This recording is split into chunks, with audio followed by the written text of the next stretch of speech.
একের পর এক কামান ও আর্টিলারির গোলা ছুড়ছে দুই দেশ। আরব সাগরে যুদ্ধ জাহাজের মধ্যে চলছে হামলা পাল্টা হামলা। এর মধ্যে লাইন অফ কন্ট্রোলের মধ্যে শুরু হয়ে গেছে জেট বিমানের ডগ ফাইট। ভারতের অত্যাধুনিক রাফায়েল নাকি পাকিস্তানের JF-17? আকাশপথের এই যুদ্ধে জিতবে কে? ফল জানতে যুদ্ধ শুরুর অপেক্ষা না করলেও চলবে, কারণ পারফরম্যান্স ও শক্তিমত্তার বিচারে এ সম্পর্কিত প্রতিবেদন প্রকাশ করেছে জাগরণ জোশ। ভারতীয় গণমাধ্যমটির দাবি হয়তো ভুল ভেঙে দেবে অনেক দর্শকের। 2016 সালে প্রায় 59,000 কোটি রুপির বিনিময়ে ফ্রান্সের কাছ থেকে 36টি রাফায়েল যুদ্ধবিমান কেনার চুক্তি সই করে ভারত। 6 বছর পর সবগুলো বিমান হাতে পায় মোদি সরকার। ডাসল্ট রাফায়েল তৈরি করেছে এই ফাইটার জেট, যা প্রথম উৎপাদিত হয় 1986 সালে। মূলত বিমানটি মাল্টি রোল ফাইটার জেট হিসেবে কাজ করে। প্রতিটি ইউনিটের দাম প্রায় $74 মিলিয়ন।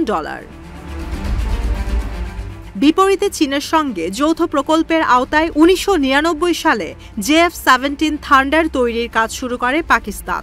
চেংদু এয়ারক্রাফট কর্পোরেশনের সহায়তায় প্রথম ইউনিটের কাজ সম্পন্ন হয় 2007 সালে।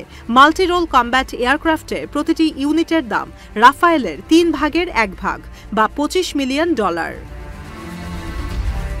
এবার আসা যাক শক্তিমত্তার বিষয়। রাফায়েল যুদ্ধবিমানের রেঞ্জ 1850 কিলোমিটার, অর্থাৎ এই দূরত্ব পর্যন্ত রিফুয়েলিংয়ের প্রয়োজন পড়বে না। অন্যদিকে JF-17 এর রেঞ্জ প্রায় দ্বিগুণ বা 3482 কিলোমিটার। রেঞ্জের পাশাপাশি গতির দিক থেকেও এগিয়ে পাকিস্তানের ফাইটার জেট। JF-17 এর গতি শব্দের চেয়েও প্রায় 2 গুণ বেশি। অন্যদিকে রাফায়েল উঠতে পারে শব্দের চেয়ে 1.5 গুণ দ্রুত গতিতে।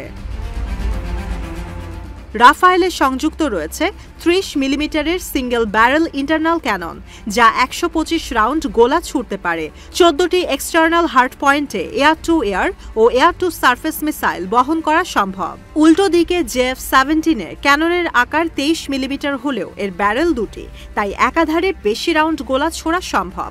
এছাড়াও 7টি এক্সটার্নাল হার্ড পয়েন্টের বহন করা যাবে শক্তিশালী মিসাইল। ইতোমধ্যে রণক্ষেত্রে নিজেদের সক্ষমতার পরিচয় দিয়েছে পাকিস্তানি ফাইটার জেট। ইউরাশিয়ান টাইমসের প্রতিবেদন বলছে 2021 সালে তুরস্কে অনুষ্ঠিত হয় আনাতোলিয়ান ইগল এক্সারসাইজ।